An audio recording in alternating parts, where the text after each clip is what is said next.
Hoje a gente recebe a Raíssa Castro para conversar aqui com vocês sobre a questão da análise entre a elaboração e a criação.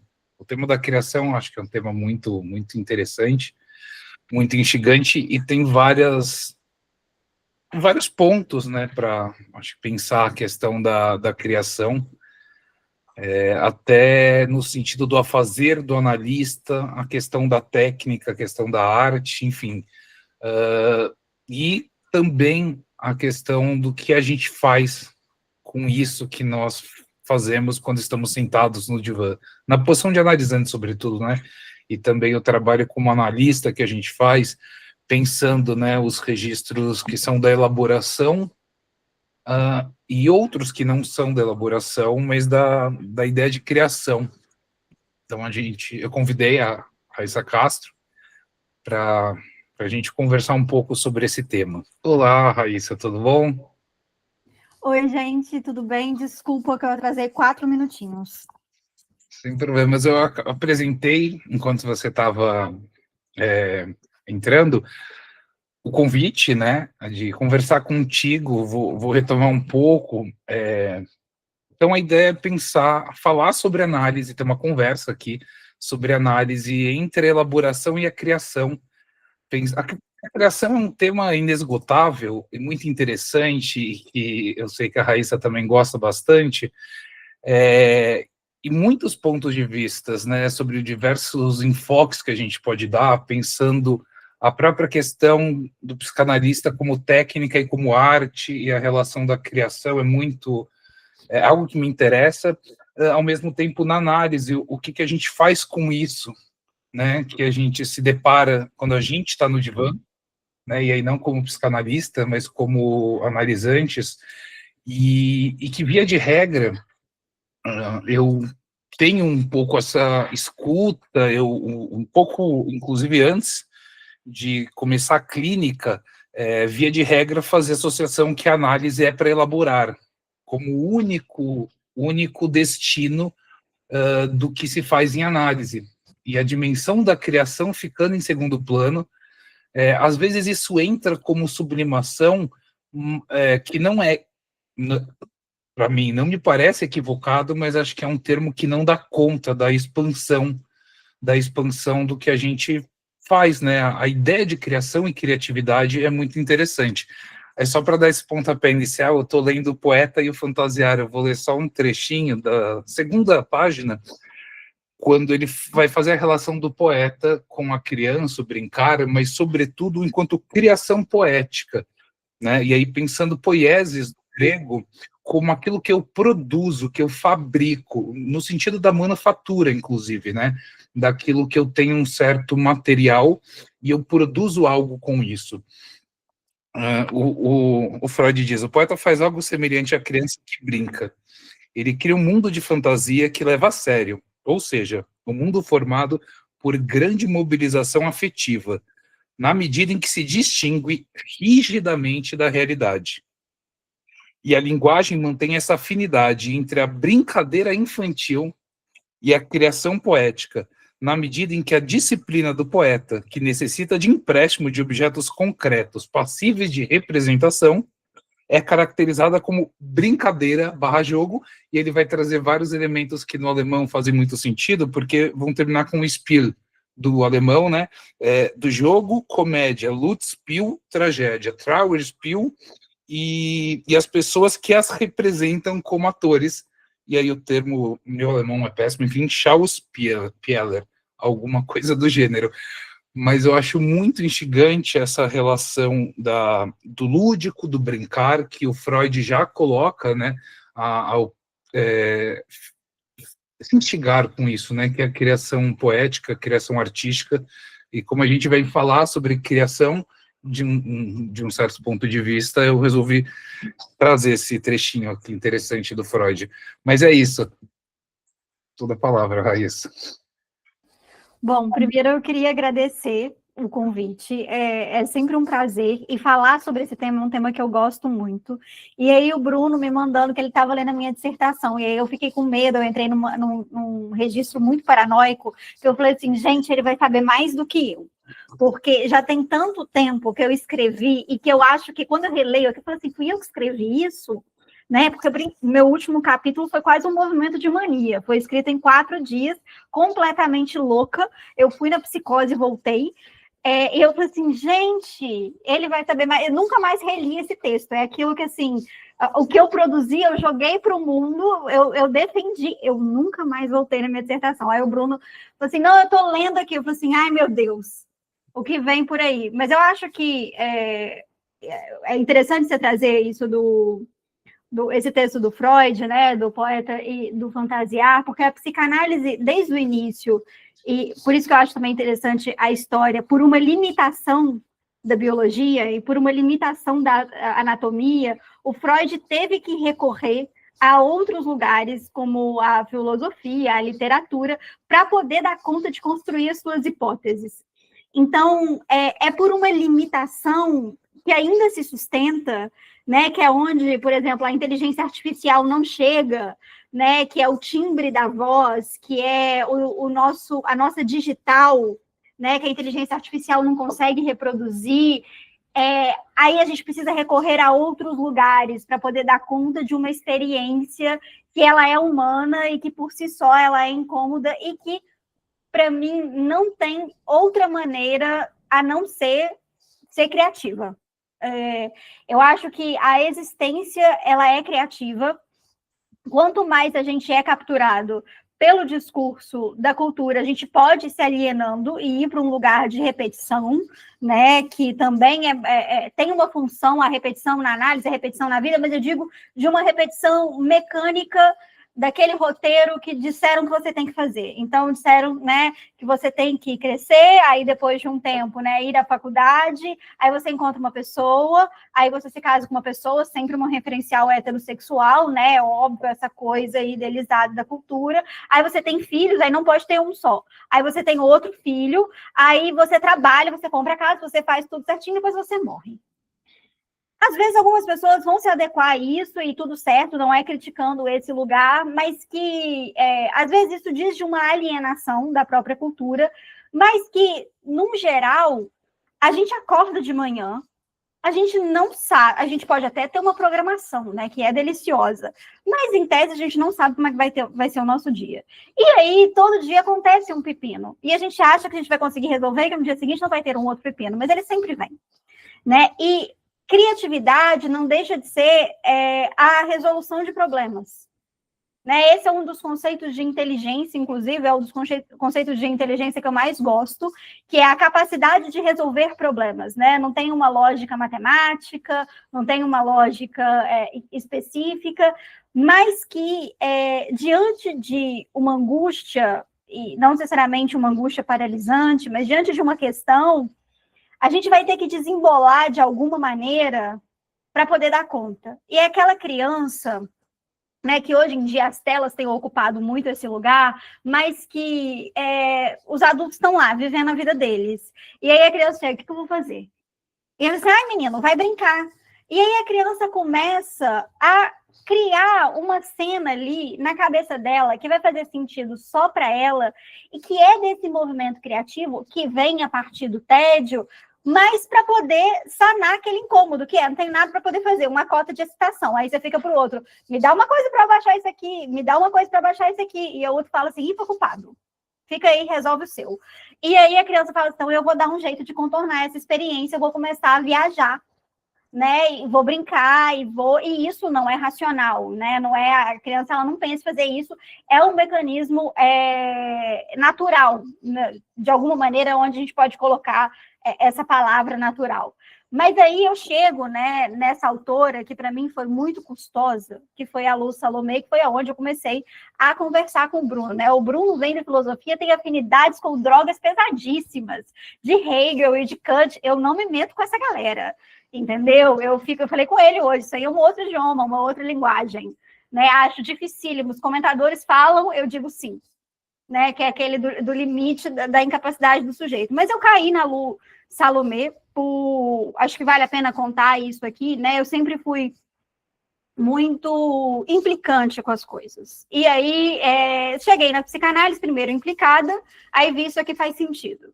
Aí me incomodei, que só tinha homem. Eu falei assim, mas que saco, só tem Freud e Lacan, né, na faculdade, no geral. E aí tinham algumas mulheres, e aí eu tinha uma síndrome de diferentona, né, uma coisa ainda muito vinculada à adolescência. Falei assim, quero escrever sobre quem... Isso no TCC, lá atrás. Quero escrever sobre quem não tem muita coisa escrita. E eu tinha lido um romance, que é Quando Nietzsche Chorou, que é ficcional, mas ali eu tinha visto uma mulher que era contra o casamento. E aí, bem aquela fase, 2014, quebrando o tabu, sabe? Tipo, mulheres somos todas nós, e aquilo foi fundamental, assim. As pessoas que criticam aquilo hoje em dia, aquilo foi fundamental. E eu peguei e falei assim, olha que mulher interessante, deixa eu saber sobre a vida dela. E a vida da Lu interessante, foi uma mulher que nasceu no final do século XIX, se eu não me engano, foi em 61, foi em 61, porque ela conheceu a psicanálise aos 50 anos, em 1911. Nasceu em 1861, na Rússia, em São Petersburgo, filha de um general russo com uma alemã. E a mulher era muito livre. Então, a vida dela, por si só, era muito interessante, conhecida como a mulher que Nietzsche amou.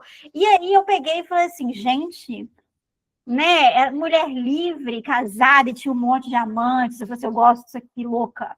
Gosto de mulheres loucas. Né, loucas no sentido do que a cultura coloca como louca. E eu acho fascinante.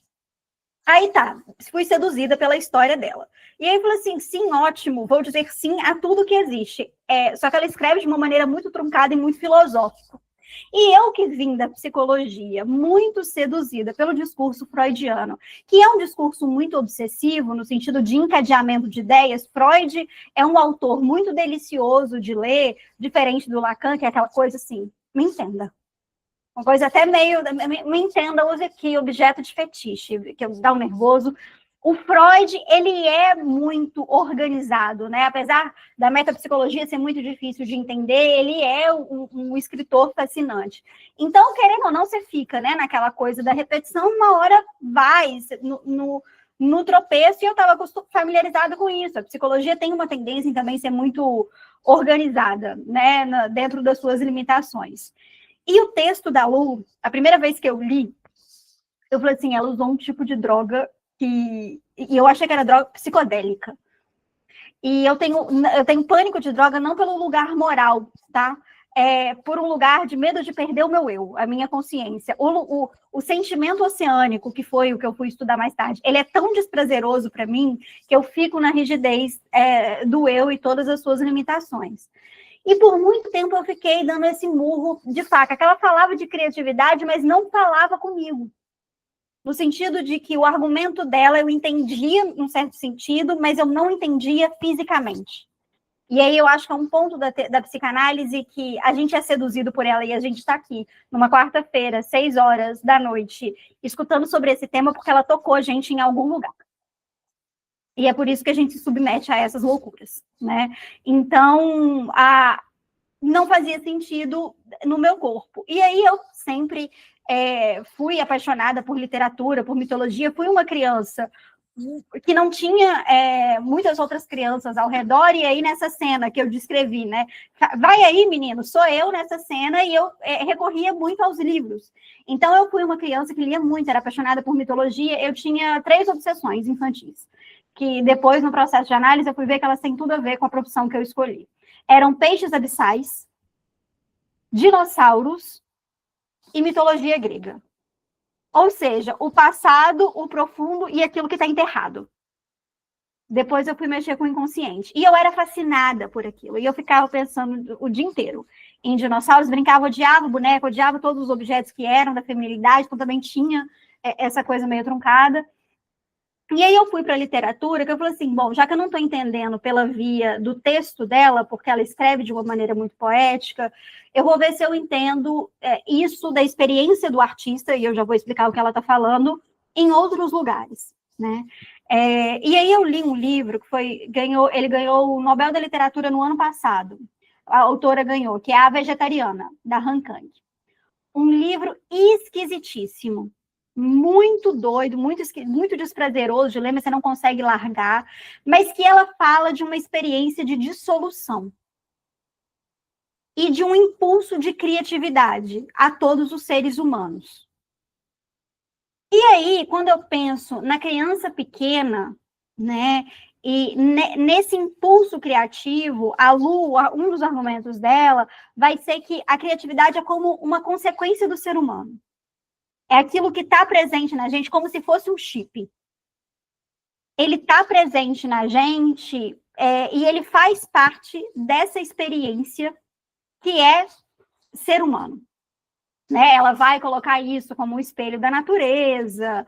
O argumento que ela usa é um argumento bem complexo do ponto de vista filosófico, mas que a gente tenta dar conta da experiência que é ser eu, recorrendo a quando a gente não era eu. E isso parece que é um conflito, mas são duas vias, tanto que o texto dela chama narcisismo como dupla direção. Como se a gente fosse, né? A gente nascesse ali, tem essa semente, e aí vão criando raízes. Antes da planta nascer, a planta ela cria raízes. Essas raízes da planta, né?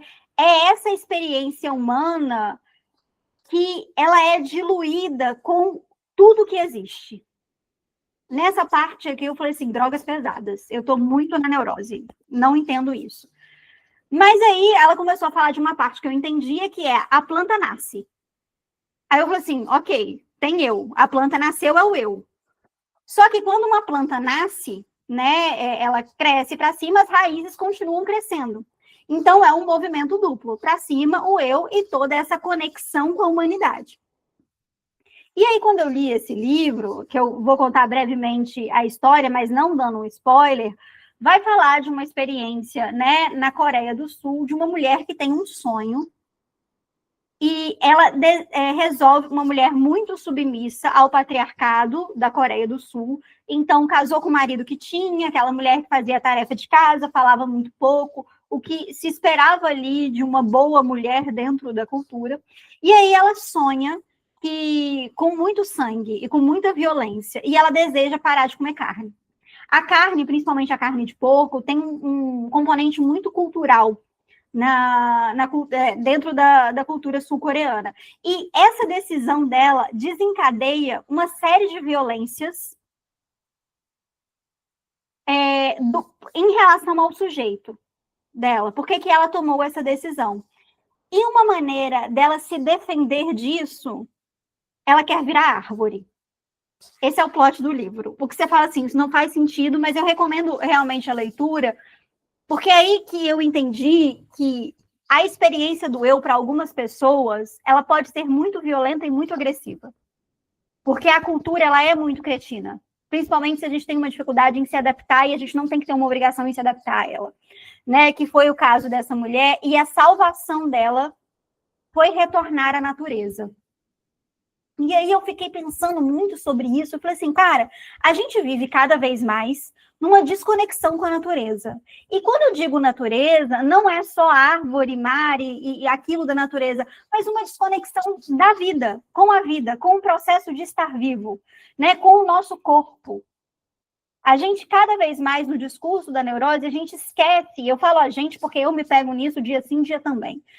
A gente perde a linguagem do nosso corpo. E o quanto ele denuncia os nossos incômodos, a nossa subjetividade, aquilo que a gente ainda não consegue colocar em palavras, e tudo isso representa essa relação com a natureza.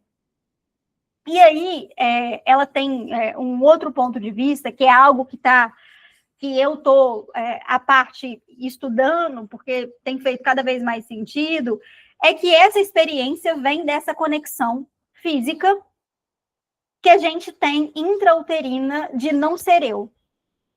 Porque a gente não tem nascer, é o trauma ali, começa o aparelho psíquico para o Freud, não existe um aparelho psíquico intrauterino, mas que tem um momento da nossa vida em que a gente não é um corpinho separado, concretamente. Quando a gente é bebê, a gente está lá, Lucy Crazy, não entende o que é o outro, até porque não tem uma capacidade neurológica para isso, a gente nem enxerga o outro, né, nos primeiros meses de vida. Mas tem um momento que a gente é o outro, a gente está diluído no outro. Essa pessoa que gestou a gente, seja a nossa mãe ou não. E essa sensação de estar diluída no outro diz muito sobre o sujeito. E a maneira como a gente lida com a criatividade, o argumento da Lu é que a gente vai beber dessas águas, de estar diluído no outro. Então, quando a Annie Ernaux, que é uma outra ganhadora do Nobel da Literatura, que eu sou apaixonada, uma francesa velhinha, assim, incrível, ela escreve, né? Ela diz que ela precisa escrever para poder colocar algumas sensações no mundo.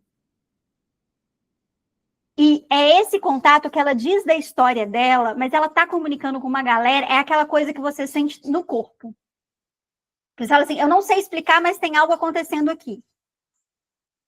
Então, eu consegui entender o argumento da Lu, dessa via da criatividade, pela literatura. Eu consegui entender no meu corpo, que é ler livros de outros países, e para além da sensação de estou aprendendo algo novo, isso conecta no meu corpo em um ponto que eu não necessariamente sei.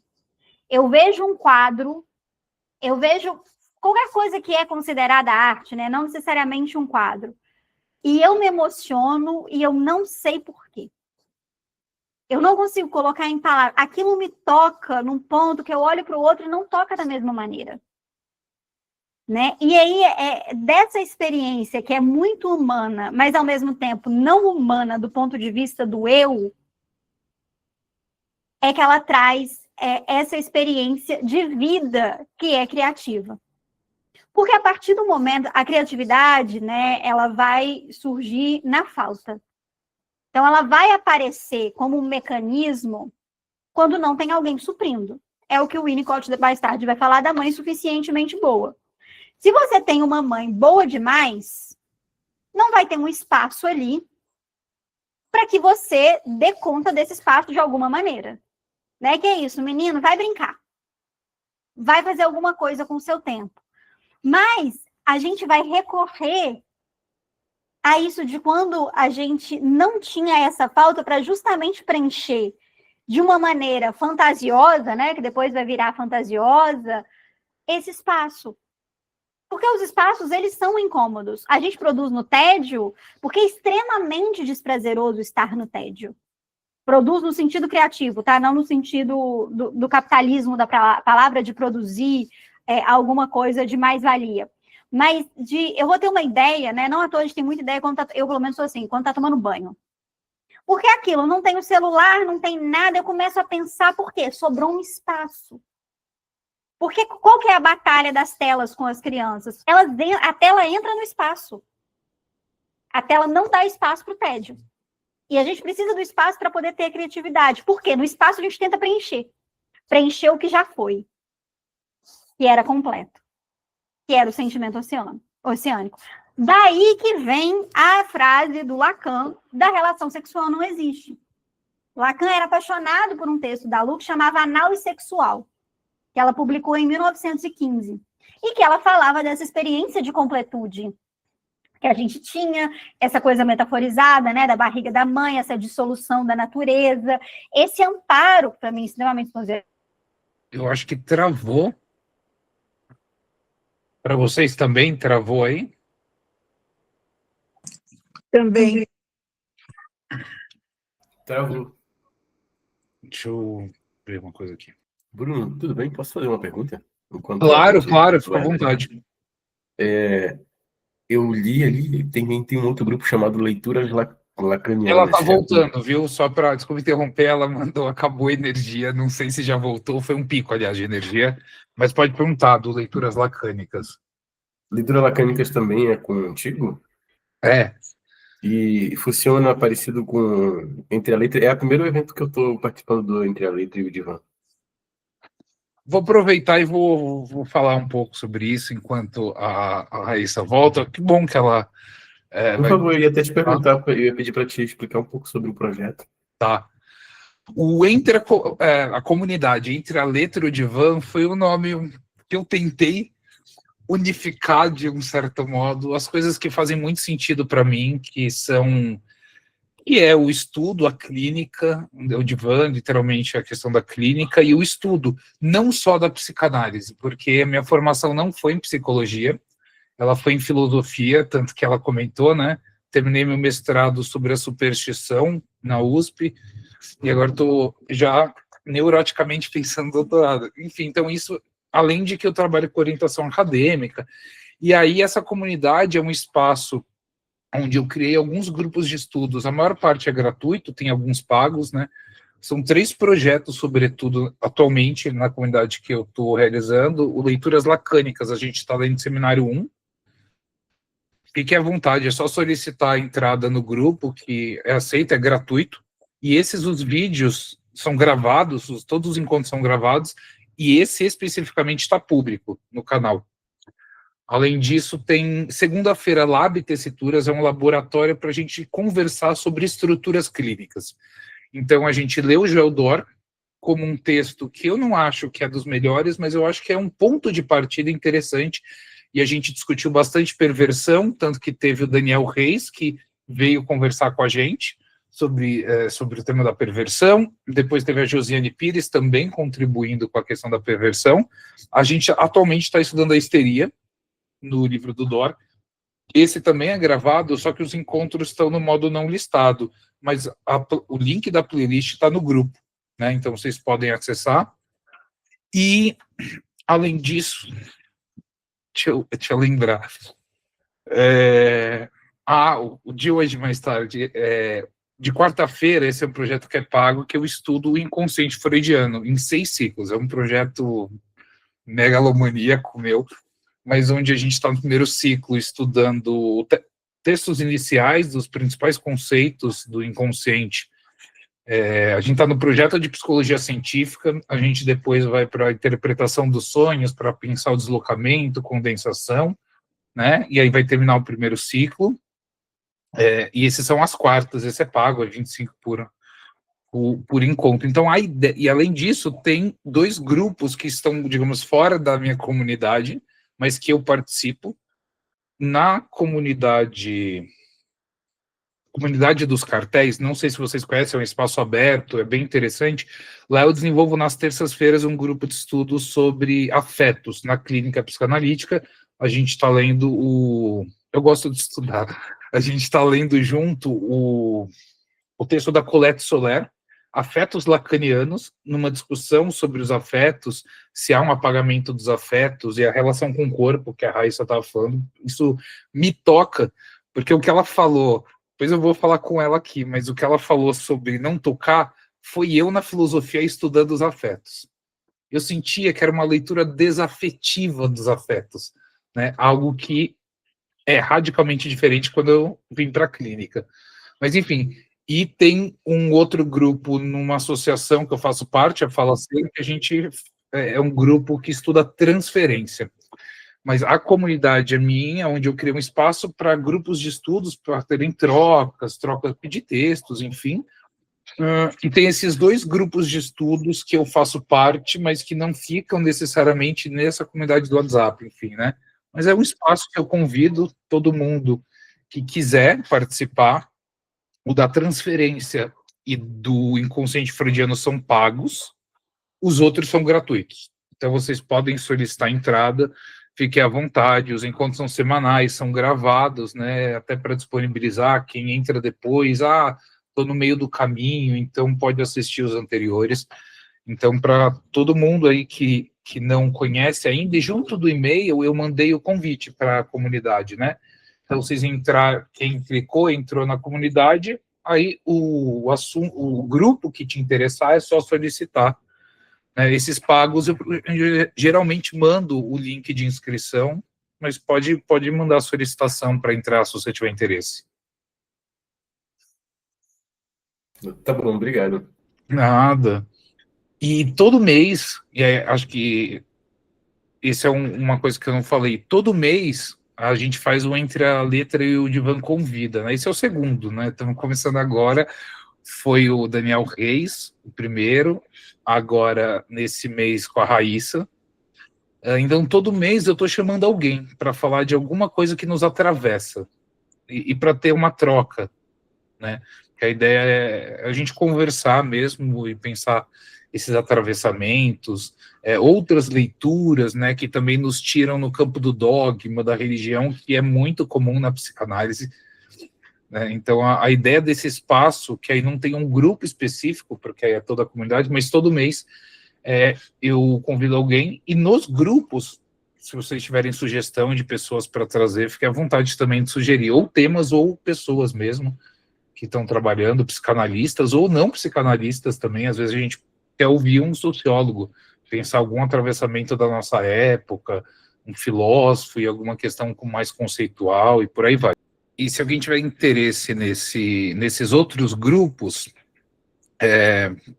aí vocês me mandam mensagem no privado que eu posso mandar o link direto, né? Vira e mexe, eu tô mandando nos avisos, né? O link, mas se você quer entrar, seja no dos afetos, que é gratuito, na comunidade dos cartéis, ou você quiser entrar no da Gente, mil desculpas. transferência...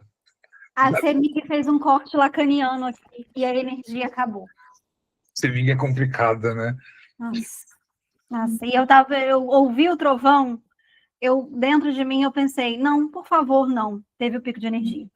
Mil desculpas, tá? Acontece. São os pepinos que você fala, né? Que a gente não imagina que vai ter que lidar diariamente. Exato. Mas só para fechar a fala, então, além dos grupos na comunidade, se alguém quiser, o de afetos é gratuito, faz parte da comunidade dos cartéis, e o sobre transferência da Falacer, que aí é pago, tá? Mas só mandar mensagem que eu mando o link. Pode falar, então, só tirando dúvidas sobre as questões da comunidade. Isso. Tá vendo, gente? A criatividade, ele preencheu o espaço. Exatamente. Mas eu estava falando de um texto da Lu, de 1915, que chama Análise Sexual, em que ela vai falar que quando a gente rompe essa barreira e começa a se tornar um eu muito incipiente, a gente perde esse registro de totalidade. E a gente tenta, né? O Freud também vai falar isso de outras maneiras, e o Lacan mais tarde vai falar sobre isso. A gente tenta preencher, né? Então, sou incompleto, vou preencher com alguma coisa, porque a gente tem algum registro de já ter sido preenchido de alguma maneira, que é essa experiência, né, da criatividade, da criatividade, olha o meu ato falho, da totalidade, de alguma maneira. E o argumento da Lua é que justamente os amantes vão tentar, de uma maneira física, serem completos. Eles vão tentar ali, no enlaçamento físico e também psíquico, aquela paixão avassaladora, né, dos apaixonados, tentar ser um. Só que isso é impossível, então, inevitavelmente, vai levar à frustração. E aí vem uma base, né, não só da Lu, mas também de outros teóricos, para essa ideia de uma relação sexual não existe, no sentido de que a gente vai ter que se haver com a falta, com a experiência faltosa. E a criatividade, ela é o recurso diante desse buraco que fica, diante desse cordão umbilical que é cortado, diante dessa experiência capenga, xoxa, anêmica que é a vida. Né? Então, a gente vai ter que... A criatividade infantil, ela surge do espaço. Por que a gente tem percebido, cada vez mais, crianças que têm menos um ímpeto criativo? E aqui eu não estou querendo demonizar a tela, no sentido de que eu entendo o argumento de que às vezes, os pais estão cansados, não é esse lugar, né? De que existe uma sobrecarga, estamos num individualismo, mas que quando alguma coisa entra, é porque tem espaço. Né? E a tela, ela vai entrar num espaço que, em outros momentos, vinha esse recurso criativo. Vinha essa possibilidade imaginativa de criar algo novo, sem precisar de brinquedos muito elaborados. Aquela coisa do Fisher-Price, que tem, agora precisa de muitas cores. Né? E criança pequena é meio igual gato. Uma vez eu falei isso, tinha mãe, ficou meio assim, aterrorizada. Porque o gato é aquele bicho que ele brinca com a caixa de sapato. Ele não gosta do brinquedo colorido. Mas ele se diverte com a caixa de sapato. O recurso imaginativo demanda da caixa de sapato, que é toda o construtivismo montessoriano, Waldorf, inclusive vai trabalhar muito isso, né? Uma parte concreta, de madeira, não é aquela coisa espalhafatosa, né? Não tem tantas cores, é do artesanal, porque isso vai dando uma perspectiva de criatividade. E aí, né, quando a gente entende essa dupla via, quando o lado de cá, que é a cultura, está sendo muito cretino, às vezes o recurso que uma pessoa tem é retornar para o lado de cá, que é essa experiência de totalidade, que é essa experiência da natureza, que foi o que eu encontrei no argumento do vegetariano. Mas, né, achei muito interessante a fala do Bruno, quando ele fala da sublimação, porque muitas vezes, dentro do discurso psicanalítico, essa vai ser a palavra que o Freud vai trazer ali, né, aparece antes, mas vai trazer com mais força nas pulsões de seus destinos, que é, diante do princípio de realidade, que é basicamente, não posso alucinar com uma alimentação, tenho fome, isso precisa ser satisfeito, a comida não vai cair do céu. Então, eu preciso trabalhar para poder ter dinheiro para pedir iFood, que já é uma onipotência de pensamento, porque eu aperto uma tecla e chega comida na minha casa. Antigamente, a gente tinha que caçar, o negócio era um pouco mais complicado. Mas do princípio de realidade, que é muito duro, que é, eu não posso ter satisfação da maneira que eu bem entendo. Ele vai elaborar muito bem no Mal-Estar na Civilização, que é o custo de viver também em sociedade, de estar vivo. Não existe satisfação pura, né? Nem no bebê. Porque o bebê, por exemplo, tem aquela fantasia de Sua Majestade o bebê, mas o bebê só está ali porque alguém colocou ele naquele lugar. Né? Não tem uma autonomia, mas tem todo esse recurso. Só que quando vem o princípio de realidade, que é eu não posso descarregar da maneira como gostaria, a gente precisa ser criativo. Porque é como eu vou conseguir ter satisfação? Parcial, sempre. Mas como eu vou conseguir ter algum tipo de satisfação? Falou não para mim, essa situação, esse lugar. Como eu vou arrumar algum tipo de sim? O que eu vou fazer com isso? Né? E aí começa o que o Freud vai falar, né? De que a sublimação vai ser um recurso culturalmente aceito, a parte intelectual, as artes, uma produção, para descarregar aquilo que tem um fundo sexual, porque para a psicanálise todo fundo ele vai ser sexual no sentido de uma busca de descarga. Ou seja, é uma busca de descarga socialmente aceita. O capitalismo pegou isso deliciosamente e fez coisas inacreditáveis, né? No sentido de essa lógica do neoliberalismo, eu sinto que ela vai muito para uma fantasia de propósito, que no fim não é propósito, você fica sujeitado, mas ela flerta muito com a possibilidade de ser produtivo. Isso não tem nada a ver com ética de desejo. Mas que é um trabalho psíquico gigantesco eu olhar para uma imposição de tem um não, ou seja, uma barreira. E aí a pulsão, né, que é essa energia psíquica que o Freud vai definir, né, entre o psíquico, o somático e o psíquico. Eu li aquilo, eu peguei e falei assim, tá, e aí? Né? Mas que é também esse movimento, que ele não é só orgânico, mas é aquele desdobramento entre o orgânico e a cultura, que o objetivo dele é ter satisfação. Então vai descarregar.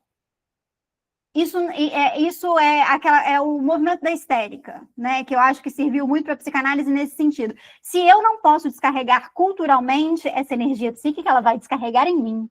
Eu vou paralisar uma perna. Eu vou parar de enxergar. Eu vou fazer uma conversão. Por quê? Está descarregando. A questão é, o trabalho psíquico da criatividade sem adoecer, olha que matemática complicada. Sem adoecer, obrigada, Janete. Sem adoecer, né, possivelmente, psiquicamente, ou seja, sem estar num lugar mortífero, como eu consigo, diante de todas as barreiras que existem, encontrar algum tipo de sentido satisfatório? Algum tipo de descarga que não é só aquilo que a cultura diz que eu tenho que fazer, mas que eu também tenha um prazer em fazer. E a arte nasce disso. De uma necessidade de produção para poder descarregar. Né? Porque quando o Bruno tem uma leitura muito mais lacaniana, e eu acho que vai ser interessante o bate-papo para ele poder acrescentar nisso. A minha leitura ela é mais freudiana, então o aparelho psíquico é um aparelho de quantidade de energia. Ele é quantitativo e ele busca descarga. Ou seja, tem uma quantidade aqui de energia, o meu ímpeto é por descarregar. Então, quando a gente, né, tem essa sobrecarga, que também parte ali do pressuposto corporal, a arte ela vem, né, justamente nesse lugar que recorre uma elaboração, mas de conseguir colocar isso para fora. E isso é tanto da pintura, que eu acho interessantíssimo, da imagem, né? Eu vou colocar pintura, mas imagem, que é aquilo que não tem palavra. Quanto da escrita. E aí pode ser uma escrita acadêmica, qualquer tipo de escrita, né? Escrita científica, e aí vão ter os níveis, né, de barreiras, mas que vão ser extremamente satisfatórios, vão dizer daquele sujeito, e que em um a gente coloca a palavra, que já tem uma questão consciente, e no outro é só imagem. Eu fico muito na pira quando alguma coisa da palavra me afeta e quando alguma coisa da imagem me afeta. Porque, para mim, são lugares psíquicos diferentes. O que não tem palavra é muito mais primitivo, é da vivência muito mais primitiva do psiquismo. Né? E o que tem palavra já teve contorno, já teve limite, porque linguagem é limite. Linguagem não deixa de ter uma organização, não deixa de ser uma lei, não deixa de ser uma invasão, a depender do psiquismo. Né? E um recurso fantástico, viva a linguagem. Mas que ela já vai ser ali uma primeira barreira.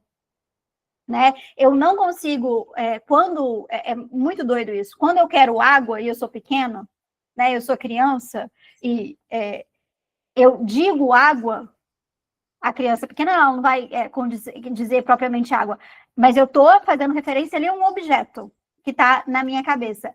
Mas aquela coisa belíssima do Lacan nunca vai ter o mesmo significado. Então, eu não consigo dizer totalmente aquilo que eu quis dizer. A palavra, ela dá conta até um certo limite. A imagem, ela é mais devastadora. A imagem, ela remete mais a essa ideia de um sentimento oceânico, para mim. E isso, voz na minha cabeça, minha interpretação, tá? O aluno fala isso em algum momento algum. Mas aí, voltando, né, nesse nó da sublimação, é um recurso quando Freud ele vai falar isso, porque o Freud era um sujeito que sublimava muito. Teve uma vida de cão. A vida do Freud era péssima, diferente da do Jung, que foi uma vida boa, casado, né, suíço, rico, bonito, casado com a mulher mais rica da Suíça. Pô, patrão. Né? O Freud queria ser cientista, ciência nunca deu dinheiro, judeu nunca foi gente, arrumou um monte de filho, fazia sessão por saco de batata, a filha preferida dele morreu. Ele teve um câncer que durou 19 anos. Gente, a vida desse homem, quando você vai ler as cartas, não era simples, não. E então ele foi um sujeito que trabalhava muito, e o trabalho ele é extremamente satisfatório e sublimatório. O trabalho quando tem um desejo envolvido, tá? Não escala 6x1. Mas quando tem um desejo ali, e o Freud ele vivia esse victim, assim, nossa, o fundo da sexualidade. A base de pó, de luto, de loucura depois. E ele, assim, produzia muito, né? Atendia. Então, a gente teria um texto sobre a sublimação, um texto metapsicológico que o Freud destruiu. Então, nunca teremos acesso, mas isso aparece em vários momentos da teoria. Mas eu acho interessante quando o Bruno traz que só a sublimação é aquilo da palavra, né? Não dá conta dessa experiência criativa, que tem tantos outros contornos, além daquilo que é considerado arte, ou literatura, ou escrita, que às vezes é do detalhe da análise, que é da sutileza, da mudança sutil, que é de uma coisa simples, mas que a gente subestima muito porque é um trabalho feminino, né, predominantemente feminino, de olhar para uma geladeira e ter três itens ali disponíveis para você fazer um almoço, e você cria algo a partir disso. Cozinhar é uma tarefa extremamente criativa. né? As pessoas subestimam intelectualmente, né, funcionárias ou as mulheres que ficam dentro de casa, né, e que tem ali como trabalho o trabalho doméstico. É uma tarefa extremamente criativa.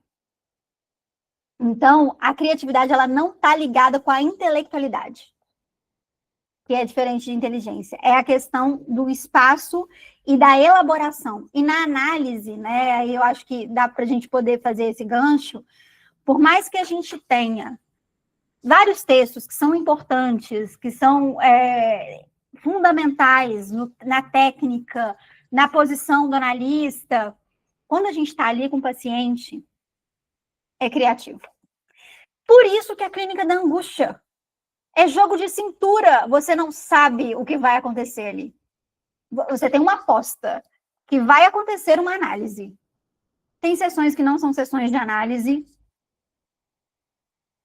Paciente que você conhece há anos, chega um dia e ele te surpreende, né? Uma vez estava com uma paciente com um discurso que estava ali, né? Muito neurótico, aquela neurose que você fala assim, arroz com feijão. Num dia ela me relata um sintoma paranoico ao limite. Era um traço, né? Aquilo do movimento da libido, mas que surpreende. Na hora que eu escutei aquilo, eu falei assim, gente, é essa pessoa que está me dizendo sobre aquilo? É da surpresa, isso é angustiante, porque quando você olha para, né, e aí as outras terapias, principalmente essa onda aí da galera, né, da psicologia baseada em evidências, do protocolo, é porque dá essa falsa segurança. Veio o transtorno X. Então, você vai ter a técnica tal. A técnica tal é A, B, C, D. Tem psiquismos que só vão suportar isso. Por isso que psicanálise não é para todo mundo e ser analista também não é para todo mundo. É para quem suporta. É para quem suporta esse lugar que é o do não sei e é o do que eu não sei o que vai vir, o que vai acontecer hoje no meu dia.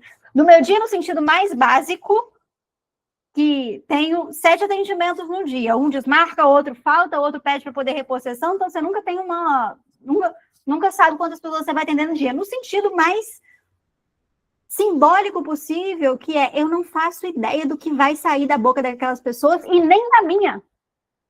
Porque já aquilo que, quando vem, eu tenho, conforme o tempo foi passando, e depois de muita supervisão para poder me autorizar a esse lugar, eu fui começando a confiar no meu inconsciente. No sentido de a sensação do meu corpo, em determinados momentos, de devolver isso para o paciente. Né? Então, eu não sei como é que vai ser esse jogo de transferência. Eu não sei como é que e a partir do que vem de lá, a resposta de cá, ou a não resposta, que continua sendo uma resposta, ela vai ser criativa.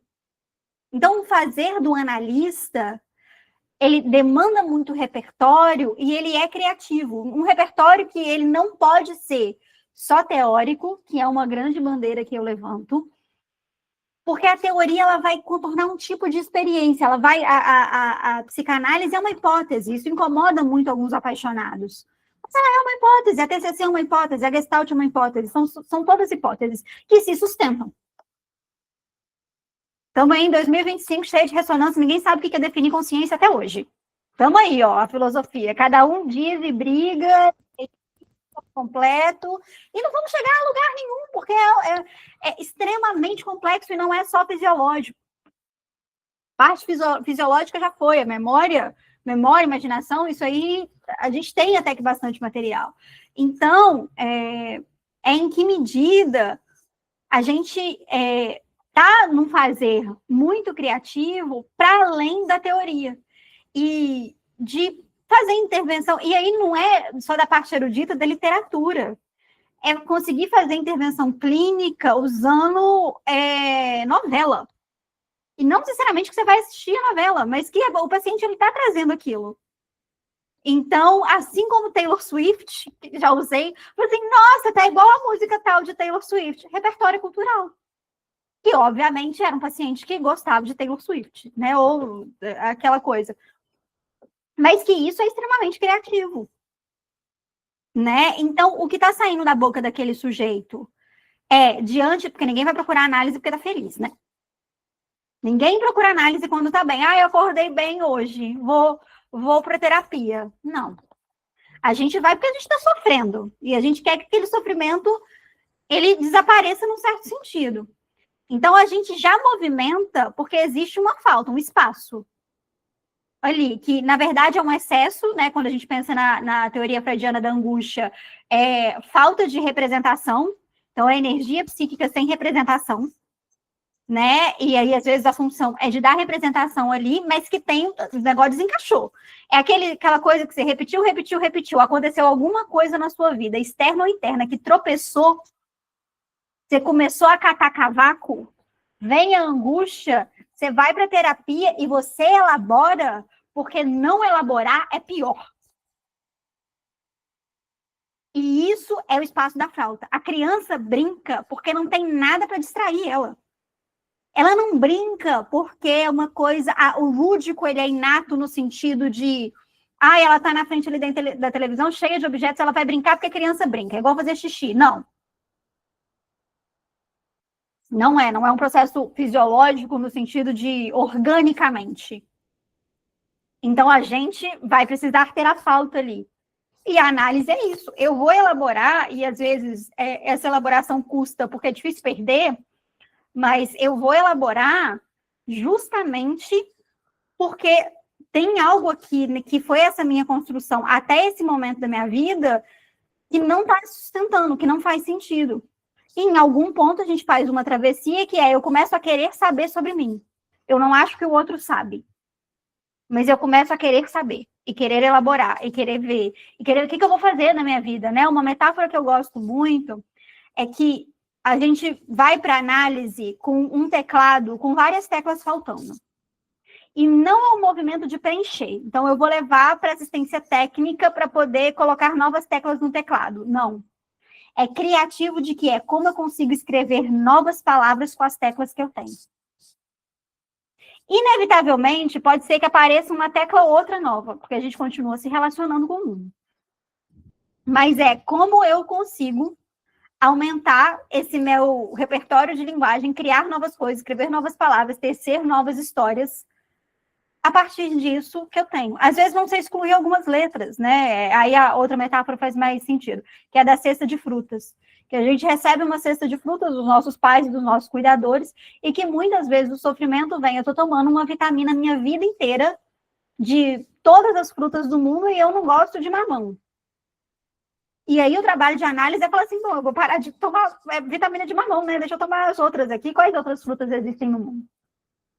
Né? Mas isso é a partir dessa falta, e no argumento da Lu, a gente vai usar do recurso da fantasia justamente porque teve um registro de completude.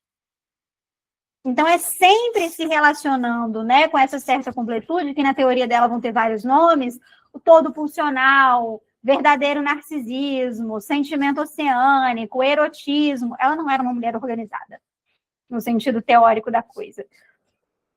Que essa totalidade, ela aparece, e o exercício criativo é a gente entrar em contato com isso, inclusive com a fantasia disso, para poder dar conta de existir no mundo. E aí eu acho que vale, para poder encerrar minha fala e ver o que o Bruno tem aí pela frente, contar por que a Lu foi para esse caminho. Que aí é a parte da fofoca que ela é deliciosa e ela é fundamental. O Freud tinha musas e musos e pessoas e desafetos, e ele escrevia sempre pensando em alguém, eram vários shades, né? E aí, tanto que o Freud vai escrever sobre o narcisismo feminino a partir da Lu. Porque ele falava assim, como essa mulher me usa para ter a psicanálise, é altamente sedutora, ela parece um gato. No sentido de que o gato só está interessado na gente pouco como sujeito, tem uma função ali. Isso é altamente sedutor. Então, ele estava escrevendo para a Lu, e a Lu tem um muso, que é o Rilke, né? Que é o Cartas ao Jovem Poeta, que no Freud ele vai aparecer no texto sobre a transitoriedade, que quem não leu, é um dos textos mais bonitos do Freud. Ali ele estava dotado de uma inspiração em relação à vida, né? Depois ele vai chegar na pulsão de morte, mas ali ele estava... É um texto belíssimo, que está no mesmo volume do Luto e Melancolia, e que tem tudo a ver, e que ele vai falar, né, de ter encontrado com um poeta que não conseguia aproveitar e ver a beleza nas flores, porque a primavera ia acabar.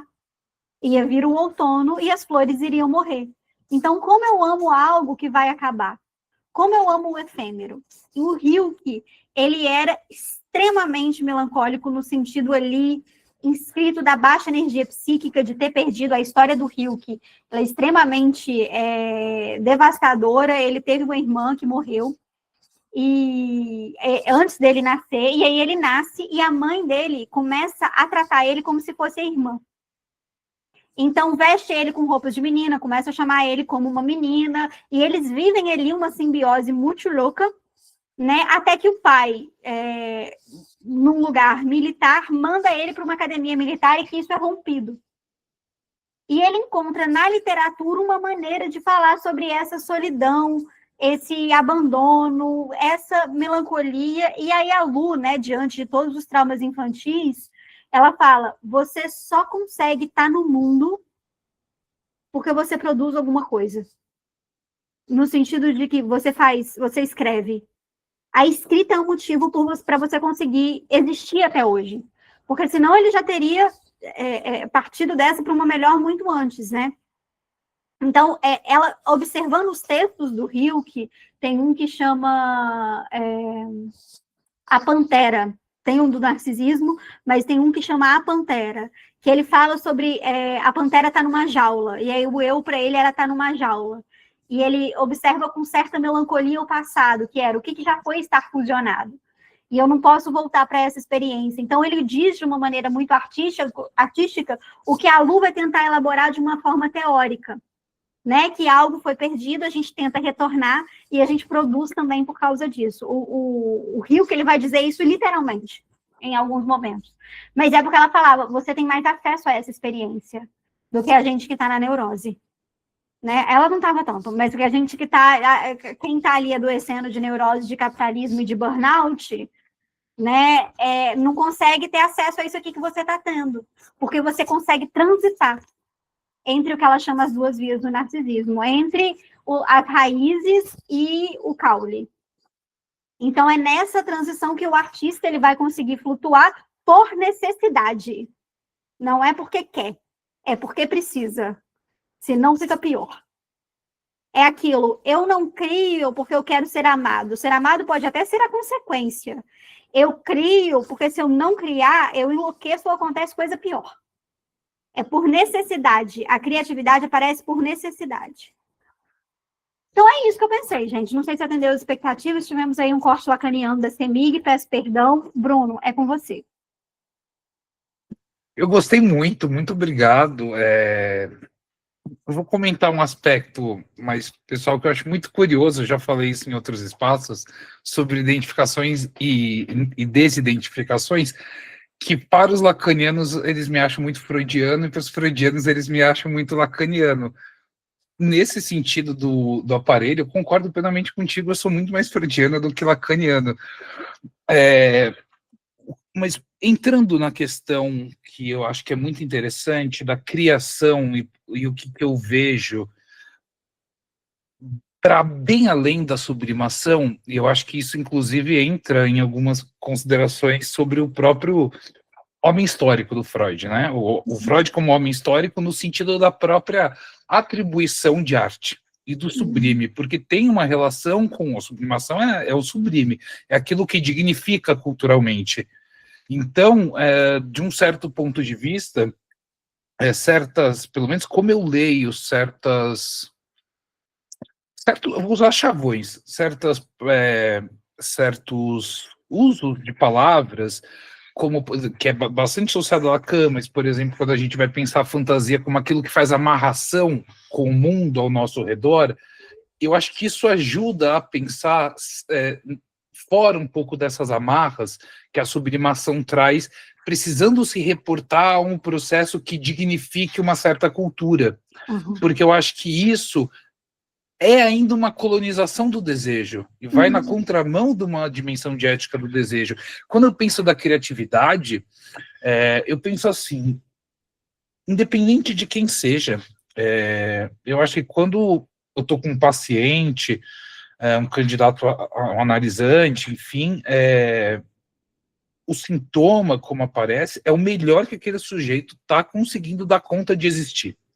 E para mim isso é criatividade, isso é uma espécie de respeito à dificuldade que é viver, né? Acho que você trouxe muito bem essa relação em termos metapsicológicos, e depois também de maneira mais visceral, e eu achei muito interessante porque o que você vivenciou de estudar um tema que você não sentia na pele, eu senti a mesma coisa com os afetos na filosofia, estudando Spinoza. Uhum. Daí eu fui para a psicanálise, porque lá eu até falei quando teve o corte lacaniano da CEMIG, que era uma leitura desafetiva dos afetos, obsessiva ao máximo, né, de controlar os afetos e não Muito lidar racionalista, com né? sentir. E foi só na psicanálise que isso fez sentido para mim, né? Algo que eu fiquei estudando durante tanto tempo na filosofia. Por quê? Porque é toda a dimensão de não catalogação dos afetos, mas do que é contemplar no sentido mais antigo de eu observar as coisas, né? Diferente, que é a própria noção de ciência do passado, né? Era por contemplação. A noção moderna é aquilo que a gente controla, então é condições in vitro. A natureza que a gente conhece é uma natureza atormentada, diria o Bacon, né? Então, é um pouco o que é contemplar os afetos, o que é, e no caráter humano que você falou, eu penso nos sentimentos. Como que é difícil essa dimensão humana, natural, de um corpo que sente, né? E como é um corpo cada vez mais virtualizado. A questão da internet e dos modos de vida, modos de organizar a nossa existência, eu pensaria um pouco nisso, né? Todas as dimensões de uma reorganização numa relação espaço-tempo, né? A partir dessa dimensão natural sendo cada vez mais suprimida. E eu acho que isso é uma consequência do mal-estar da civilização, né? Em níveis cada vez maiores, né? Isso eu não estou falando todas as teses do livro, o mal-estar da civilização, sejam atuais e nada modificou, mas eu estou pensando, sobretudo, que o custo para estar nessa civilização que cada vez mais esvazia o nosso corpo, esvazia de natureza, esvazia a natureza, é justamente essa dimensão de quase que virtualizar a vida, a presença nos espaços, próprio que a gente está fazendo aqui agora, né? No online, tem seus ganhos, é inegável, mas o que isso acarreta em formas de organizar a vida, o nosso psiquismo, né? Então eu acho que eu, particularmente, tenho muito interesse no que eu chamo de reabilitar o corpo. Esse corpo que some na psicanálise me incomoda muito, né? E eu gostei muito do que você trouxe, porque para mim é justamente isso, como que a gente consegue uma certa amarração com o mundo, e a criatividade, para mim, está justamente nisso, né? Está justamente diante de todos os impasses do meu desejo e dos palcos, no plural, da fantasia que eu apresento para esse desejo ganhar corpo, e nesse sentido acho que eu sou mais freudiano do que lacaniano, como que eu faço isso? E como que eu lido com o sofrimento da insatisfação, porque cultura é isso, né? E eu acho, até tem um texto que eu escrevi curtinho no Médio, mas que é a neurose que nós temos hoje é o resultado dessa cultura. Porque tem uma leitura de que toda cultura vai ter renúncias. Claro, essa cultura. Outra cultura são outros modos. Outras renúncias, outros lugares, outras condições subjetivas. Eu acho que isso é importante para historicizar um pouco o que são as formas de sofrimento, vinculado às formas que esses corpos e o psiquismo como aquilo que estrutura o corpo, e aí no sentido do projeto de psicologia mesmo, né? Ou seja, para lidar com todos esses estímulos à nossa volta,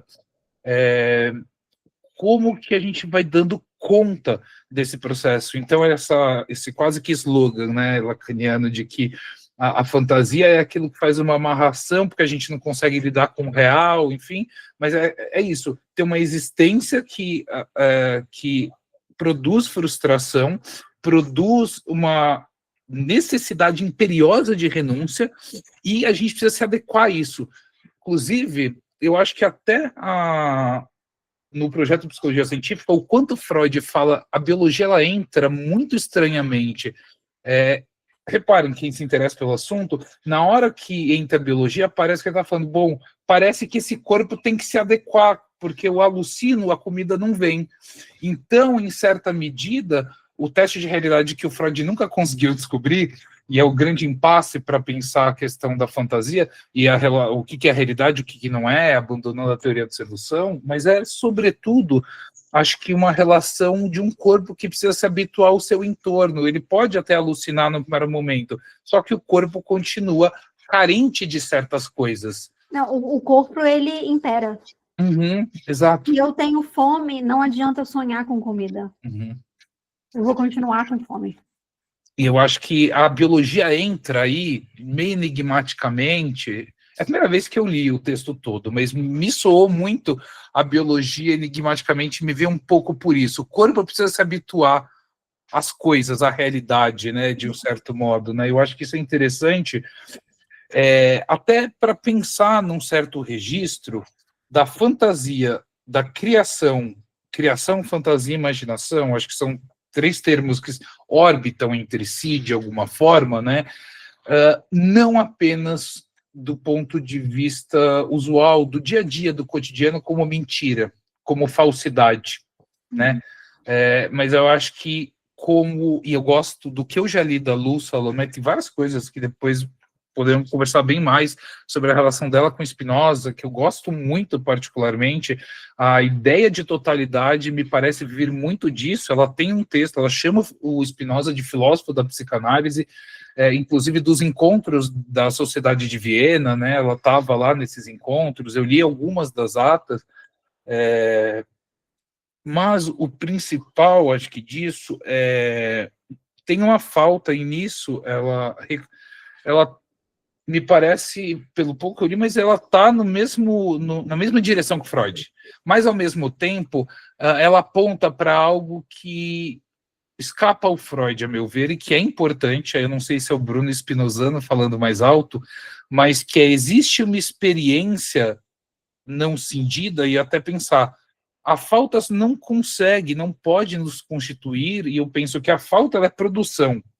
Ela é causa, mas ela também é efeito. Efeito do quê? De uma primeira perda fundamental.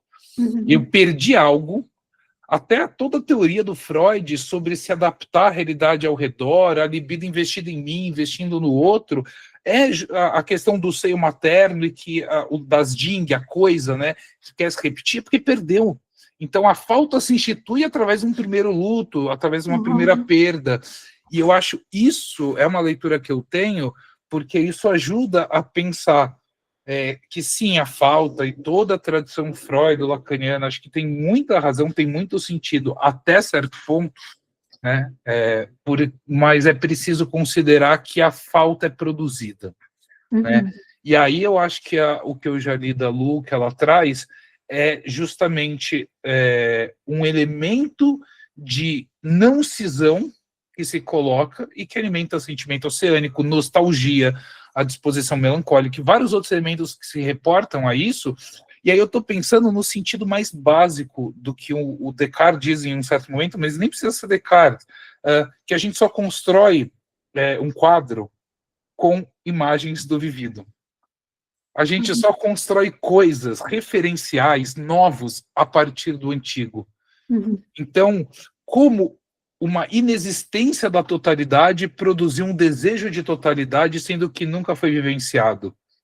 Então, nesse sentido, eu gosto muito da Lu, do que ela aponta para isso, e eu acho que tem experiências, e a palavra é bem isso, experiências, seja alucinatórias ou não, eu não vou entrar no mérito nem metapsicológico, nem meio moral, mas acho que tem experiências, se não de totalidade, mas experiências de uma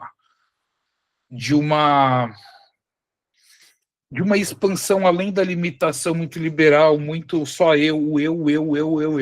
E eu não sei, Bruno, se você vai concordar, mas eu sinto que isso é um grande problema do Freud, até pela época científica que ele estava, e eu acho que isso dialoga, inclusive, mais com o Jung, com a teoria do inconsciente coletivo. Mas aí eu não concordo, mas eu estava pensando sobre... Mas sim, faz sentido. Não, eu só não concordo com o conceito, mas eu acho que sim. ele estava mais atento a esse processo de É isso.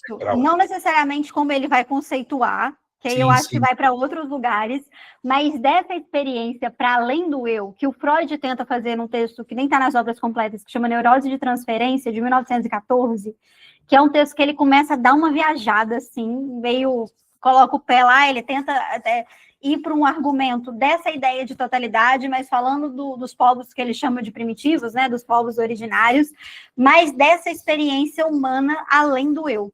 Uhum. Só que como ele tinha muito medo de ser chamado de místico, porque o Jung já estava lá, né, com esse pé, ele vai além do princípio do prazer, eu vou organizar o que foi escrito no projeto, eu vou para outro caminho, deixa o misticismo com o Jung. Mas eu acho que dessa experiência que a Lu acessa, porque ela não estava muito preocupada em ser aceita, né, e ela muito mais próxima da filosofia do que o Freud, porque o Freud era um wannabe cientista positivista, ela consegue captar e se permitir elaborar mais para esse lado de, não necessariamente inconsciente coletivo, mas essa experiência, do que é essa experiência de totalidade. Uhum. E eu acho que o Jung, por ele não estar muito preocupado, eu acho que ele se preocupado até com algumas coisas demais, ele e a Sabine Spielrein acabam conseguindo também falar mais sobre isso do que a própria teoria freudiana. Lendo o seu... Vou comentar duas coisas breves, vou depois abrir para o pessoal também falar, perguntar, comentar, mas lendo o seu trabalho, quando você traz a questão, não precisa ficar tensa, enfim, mas uma coisa que eu acho que seria interessante pensar se no processo intrauterino aquilo não é uma experiência de unidade que depois se repete na busca de uma experiência de totalidade. Sim, é essa a sensação que eu tenho. Não, enfim, do seu trabalho, você escreveu a experiência de totalidade do intrauterino, eu falei, mas será que eu pensei muito mais numa noção de unidade, na medida em que não há nada disso, totalidade não está errado, né? Uhum. Mas me parece que o termo da totalidade já pressupõe elementos separados que precisam se reunir. Ao passo que a ideia de unidade não traz isso. Olha só a importância das palavras, é isso mesmo. Me veio isso, até anotei, depois eu mando para você, mas a ideia é essa. E antes de passar, falando sobre criação, eu vou falar uma coisa muito pessoal minha, o que me encantou e fez eu me apaixonar por Freud. Que legal isso da unidade, vou até anotar. É uma questão estética. Eu já disse isso, enfim, mas para mim tem uma certa atitude estética no sentido que a palavra estética tem na antiguidade, no grego, né, que é percepção. Quando Freud olha para os casos de histeria, sobretudo histeria, né, porque foi, enfim, a patologia por excelência que surge a psicanálise, que ele olha, e depois neurose obsessiva em grande medida, um pouco sobre formas de psicose ou neuroses narcísicas, mas pegando bem no começo mesmo, eu acho que a fundação da psicanálise, e eu acho que isso se repete em todos nós que estamos na posição de analista, isso é um pensamento meu, de uma dignidade do sofrimento, os textos que ele fala, isso é só coisa da imaginação, das histéricas, e dá uma dignidade que não deixa de ser sofrido, se for da imaginação ou não, e uma questão de observar em diversos processos somáticos, dores, inervação somática, no relato, você dá uma dignidade e vê aquilo está tentando dizer algo, ainda que no sentido mais literal possa ser que não seja aquilo, tem uma validação de uma experiência que estava sendo negada, e eu acho que isso é muito importante, pensando até nos registros de patologia e normalidade, né? E ao mesmo tempo, um certo acolhimento, buscando escutar aquilo, ver aquilo, e o que às vezes a gente fala uma coisa, mas a gente está querendo outra. E aí tem hoje várias técnicas para a gente pensar isso, né? Lacan vai falar muito da metáfora, metonímia, enfim, mas a questão eu acho que é uma atitude, mais do que uma técnica, né? E eu acho que essa dimensão artesanal. E eu gosto muito que no começo dos textos o Freud fala da medicina, ora como ciência, ora como arte. Por exemplo, tratamento psíquico. E eu gosto dessa disposição que ele coloca não unificada, de ciência e de arte, né? E eu entendo o manejo como uma arte, né? Para mim, arte é justamente aquilo que nós criamos diante da nossa angústia de estar nesse lugar, de respeitar um sujeito, ao mesmo tempo validar e, ao mesmo tempo, entender que o que as pessoas, o que todos nós dizemos não é exatamente isso, mas é outra coisa. Então é angustiante esse lugar e, ao mesmo tempo, a gente tem os nossos dilemas. Então, essa atitude estética, essa atitude de percepção, de ver, tal como muitos casos não somos vistos por essa ou por aquela pessoa, eu acho que essa atitude eu vejo muito no Freud, na fundação da psicanálise, isso me encantou e fez eu vir para a psicanálise, e eu acho que tem tudo a ver com criação. Enfim, era isso. E abrir para o pessoal que quiser perguntar, fica à vontade. Se quiser comentar enquanto isso, Raíssa. Eu concordo extremamente com você que tem essa dimensão artística, né? Quando Freud ele faz essa separação nos textos, e aí eu tenho uma impressão pessoal, tá? Que ele fica flertando lá e cá. Sim. Ele flerta com uma coisa e ele flerta com outra, e ele fala, ai, gosto dos dois, eles querem ser uma coisa, mas, né, me permite, tem todos esses limites, o tempo histórico também era muito importante, o lugar, a forma como ele nasceu, mas que é uma tarefa artística, e quando você fala, né, do Spinoza, tem pouquíssima leitura, o que eu sei do Spinoza é mais através da Lu, e alguns conceitos, o do Deus do Spinoza eu acho particularmente bem interessante, mas brevíssima leitura é aquela coisa bem obsessiva da separação do afeto. Quando a gente fala do discurso do obsessivo, que ele fala, mas ele separa o afeto da palavra, às vezes eu sinto que, pela rigidez até do método e do fazer e de tudo, isso acaba acontecendo. Sendo que na psicanálise, como a merda vaza, o resto também vaza.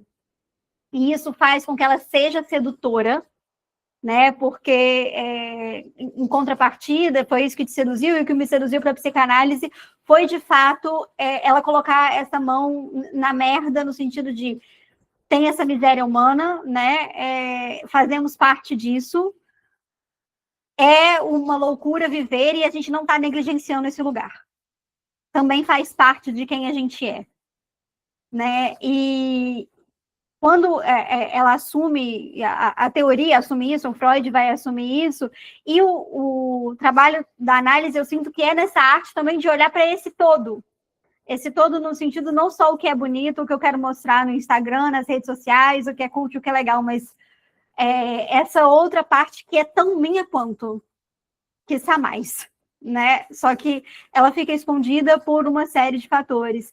E quando a gente vai se haver com isso na análise, um espaço privado que tem uma confiança ali, né, com aquela outra pessoa, isso se desdobra. E aí você começa a ver esse tanto de coisa que também é você, e é justamente essa arte, né, do que eu vou fazer com isso. E às vezes o lugar de intervenção é o que você acha que é possível fazer com isso? Com isso tudo que você disse, o que você acha que é possível fazer? Não o que dá para fazer, o que deveria ser feito, mas o que é possível, né? Dentro de uma concepção de construção como arte, como artesanal, como no 1 a 1, não vai ser replicável, não vai, não é para. Se for, perde essa parte que é isso, esse sabor da psicanálise, que é diferente da minha, né, conceitualização dos outros. Eu não sei, gente, vocês estão quietinhos, querem comentar alguma coisa? Discordar? Discordar também. O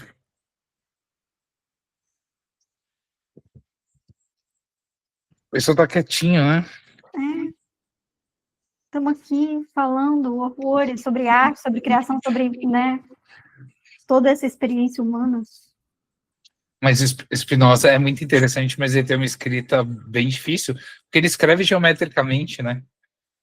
Ai, tá vendo? Aí essas coisas eu falo assim, eu não tenho disponibilidade libidinal.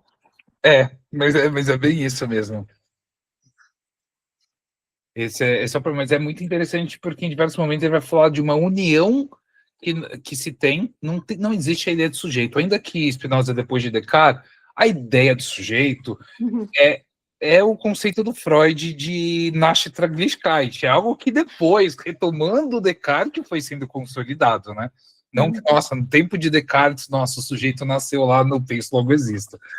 Mas ele não trabalha muito com essa ideia, e ele vai falar de uma unidade do corpo e da mente. Eu acho que isso é muito interessante, e porque isso para Lu também parece ser significativo. Não tem a cisão que vai ter no Descartes.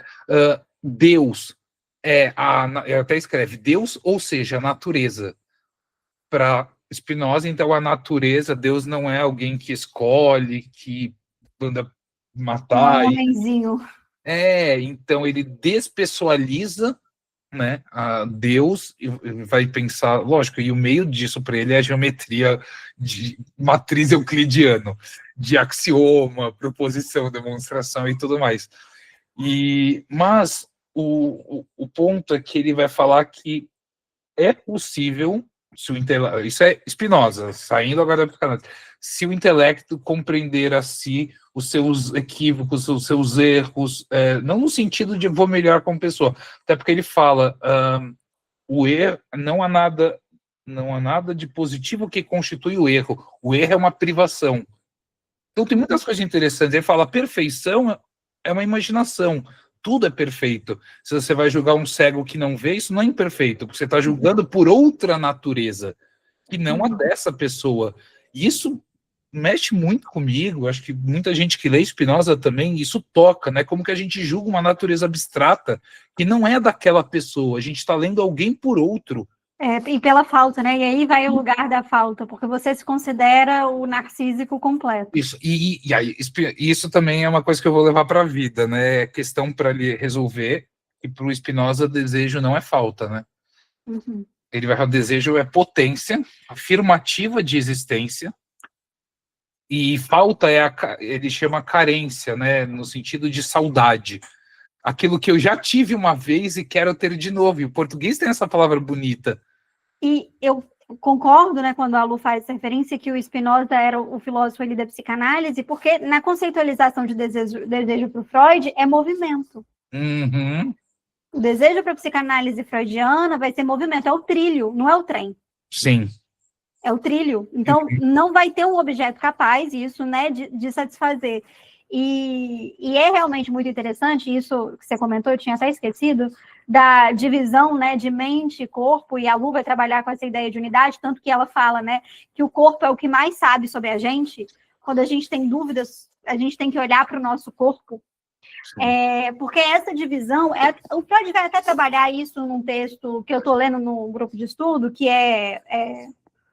deixa eu olhar o nome dele aqui, que é Tratamento Anímico, é um texto de 1890, que ele vai trabalhar essa ideia das palavras, né, e do anímico, do psíquico e do corpo, mas que isso é fins didático. Né? Esse é o texto que eu citei. É o mesmo texto. É o mesmo texto, então é isso, é porque eu vou ficando uga-uga nesse horário. Mas eu acho esse texto fenomenal. É incrível. Fenomenal. E a gente faz essa separação a fins didáticos, porque a gente tenta contornar essa experiência do que é humano, né? E aí, para mim, a crítica que a gente tem que fazer à neurociência é por um reducionismo. Não pela neurociência enquanto existência, mas a gente tem que criticar o reducionismo, porque é aquilo, né? O cérebro não é o dono de tudo, o cérebro é um excelente processador. O corpo é o dono. No sentido de que a gente sente aqui, o cérebro vai processar e vai entender que eu estou apertando aqui. Mas o estímulo foi feito aqui. Uma das coisas mais ricas que você falou, acho que até porque vem da sua experiência, e é sobre isso, sobre o corpo, foi quando você falou que levou um tempo para se autorizar ao que o seu corpo estava dizendo no sentido do inconsciente, né? E isso não é fácil, na medida em que a gente intelectualiza, tem as questões de técnica, tem as leituras, os estudos, eu estou sendo psicanalista fazendo isso e aquilo, e isso pega, isso angustia muito, e quando você trouxe isso, eu falei, é o exemplo vivo dessa dificuldade de acessar a natureza nossa, que é corpo, e o inconsciente está no corpo, né? E eu acho isso muito interessante. Eu achei o trecho na página 12 do seu trabalho, você usa um trecho Estado da União com a natureza, né? Acho que a Lu Salomé deve falar isso, porque isso é o Spinoza todinho. E aí você vê, você não conhece, né? E ganha expressão, né? Mesmo que não consciente. E aí você usa o termo da raiz, que eu acho muito bonito, assim. Eu indico que leiam um trabalho dela, porque eu acho que é muito interessante, ainda mais para conhecer a Lu Salomé, né? Essa experiência de totalidade, né, você diz, teria suas raízes na vida intrauterina, período que o embrião e o próprio uso das palavras, a metáfora aí é muito bonita, né? Raiz, embrião que se desenvolve, né? E aqui no encontro você falou cresce para, digamos, para cima, né? Enfim, contra a gravidade, né? Mas também para baixo. Então são diversas metáforas que eu acho que são muito interessantes para a gente pensar na medida em que a gente tem raízes, né, sejam elas quais forem, né, o que não está escondido, o que é do corpo, que as palavras não estão dando conta e que talvez a imagem burle um pouco Uhum. e consiga propiciar algum afeto. Afeto no sentido mais indefinido, daquilo que me afeta, mas eu não sei nem que palavras usar. No máximo, meio fugidio, eu fiquei meio assim, meio assado, mas que tocou de alguma forma, né? Coisa que as palavras também tocam, mas às vezes uma cena, ou às vezes até um silêncio, a ausência de palavras é mais significante no sentido duplo do termo mesmo. Uhum.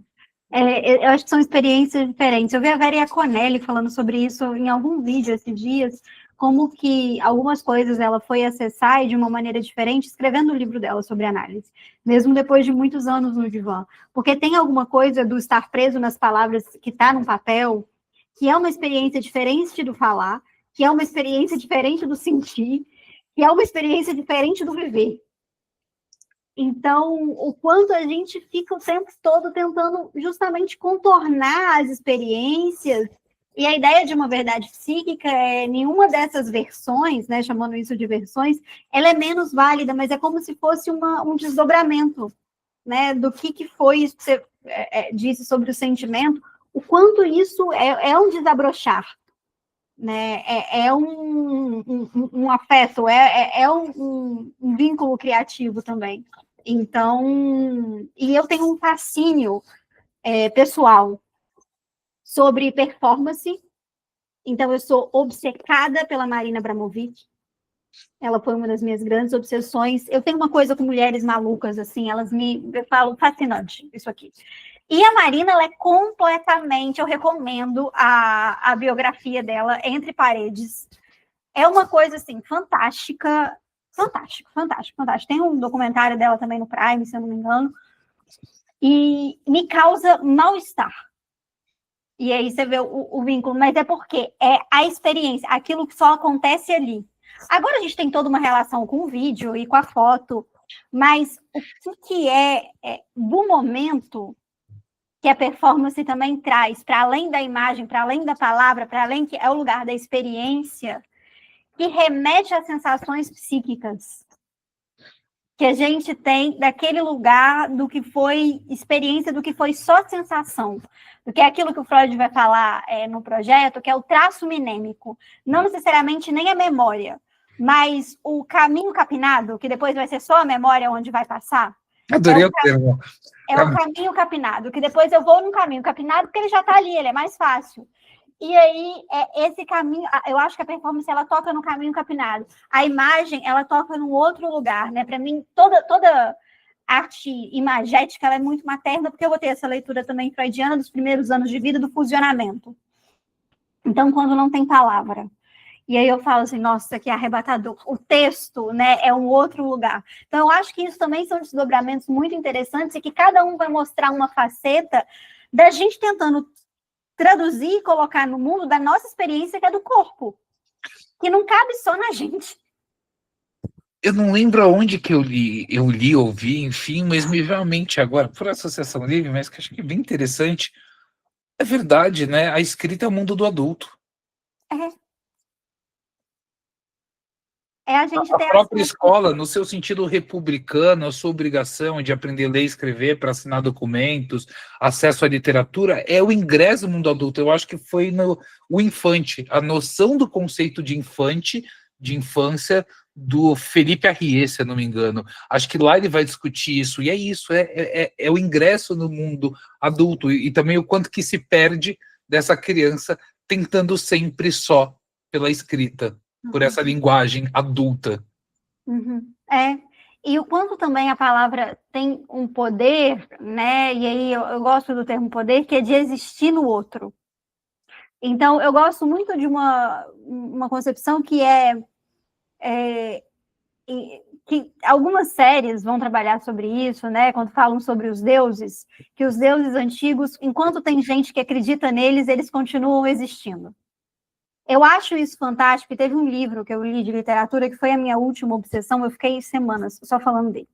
E aí fica a minha recomendação, eu falando em mais um lugar.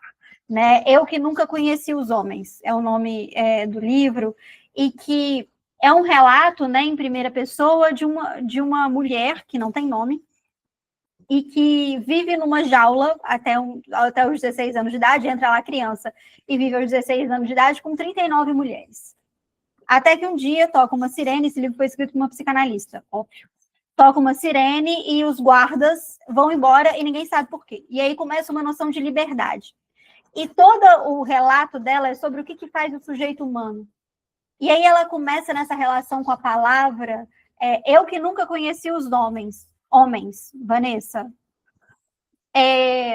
Ela que tem essa relação com a palavra, né? E ela está escrevendo ali para um narrador que somos nós, que ela não sabe, né? Quem é? Ela fala: o que me move continuar viva é que alguém vai saber que eu existi. E aí eu falei: isso aqui é fantástico. Porque a gente fala e escreve também para ser a escrita, a língua, o idioma, é ter uma língua em comum para ser reconhecido pelo outro. Então, o quanto também há essa possibilidade de existência que transcende o eu, enquanto orgânico. Porque eu posso estar morta, mas ainda vão saber que eu existi. E o quanto que isso é a fantasia de imaginar-me que vão me ler, ou a mera possibilidade, é muito interessante. Ai, é lindo, né? É lindo o ser humano. Interessamento, fantasia, uma certa expectativa, né? Que nos alimenta a continuar existindo. Se você suprime expectativa em tudo, você não tem motivos de viver. Uhum. Muito bonito.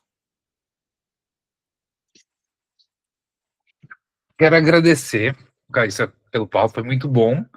E a gente continua trocando em outros espaços. Muito obrigado. Foi muito, muito boa a sua fala. Acho que o assunto também rende. Foi muito bom. Eu queria muito agradecer você, Bruno, foi uma troca muito interessante. Eu sempre acho fantástico, você sendo psicanalista, mas vindo da filosofia, eu aprendo muito.